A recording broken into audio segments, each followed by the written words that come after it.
मुनिया मुरादाबाद के एक छोटे से कस्बे में रहती थी। उसके माता पिता की मृत्यु एक दुर्घटना में हो गई थी। इस कारण वह अपने ताऊ और ताई के साथ रहती थी।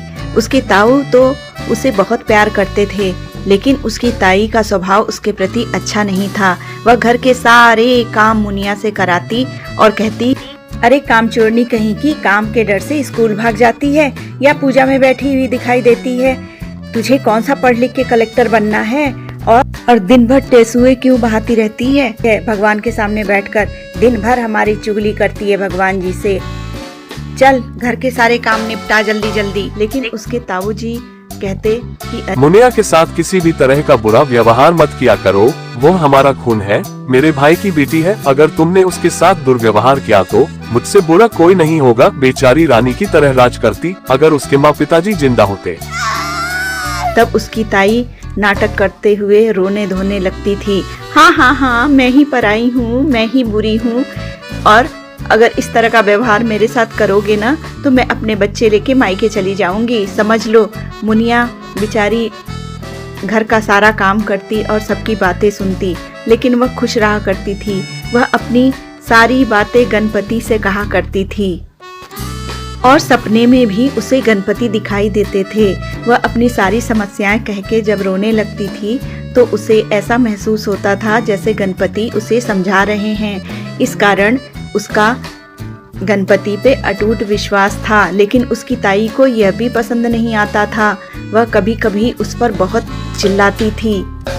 एक दिन वह मुनिया से कहती है कि घर का सारा काम पड़ा हुआ है और तू बैठ गई भगवान जी के पास पूजा करने, रो रो कर तू हमें बुरा बनाती है ना। मुनिया कहती है, नहीं ताई, मैं तो भगवान जी से कह रही थी कि हमारे घर में सुख समृद्धि बनी रहे। तब उसकी ताई कहती है कि चल, मैं तुझे अच्छी तरह जानती हूँ, चल सारे काम कर पहले, फिर पूजा करना।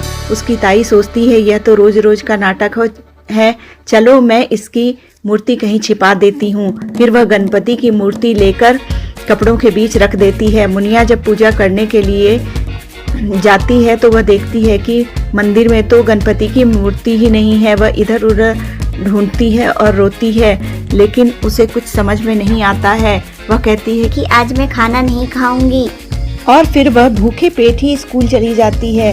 स्कूल से आने के बाद जब वह अपने कपड़े बदल रही थी तभी उसे कपड़ों के बीच गणेश जी दिखाई देते हैं। वह बहुत खुश होती है और जाकर पूजा करके और उसके बाद खाना खाती है। उसकी ताई देखकर बहुत गुस्सा होती है और सोचती है कि इसे फिर गणेश जी मिल गए। फिर एक दिन जब वह पूजा कर रही थी उसकी ताई का पारा और चढ़ जाता है। जब वह स्कूल जाती है फिर वह गणेश जी को उठाकर कहीं रख देती है। जब मुनिया आती है तो गणेश जी को ना पाकर सब इधर उधर ढूंढती है, और जब वह रात में सोती है तो उसके सपने में गणेश जी आते हैं और कहते हैं कि मुनिया क्यों उदास होती है, मैं हूँ ना तेरे साथ, आटे की बोरी में देखना, मैं तुम्हें वहीं मिलूंगा। मुनिया ऐसा ही करती है। सुबह जब वह आटे की बोरी खोलती है तो उसमें गणेश जी मिलते हैं।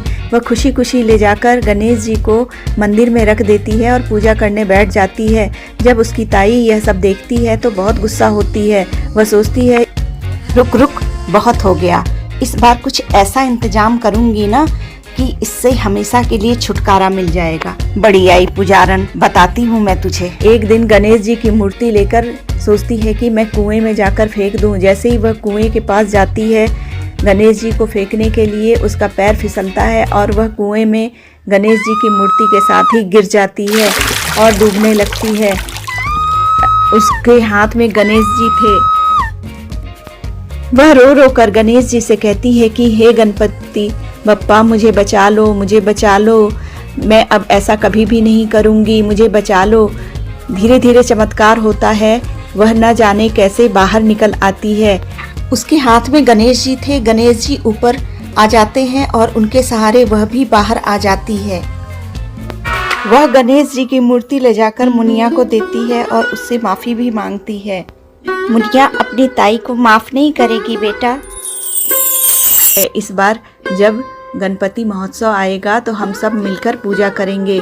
अब उसकी आस्था गणेश जी पर पूरी तरह से हो चुकी थी और जब गणपति महोत्सव आता है सभी मिलकर गणेश जी की पूजा करते हैं। जय गणेश जय गणेश जय गणेश देवा, माता जाकी पार्वती पिता महादेवा।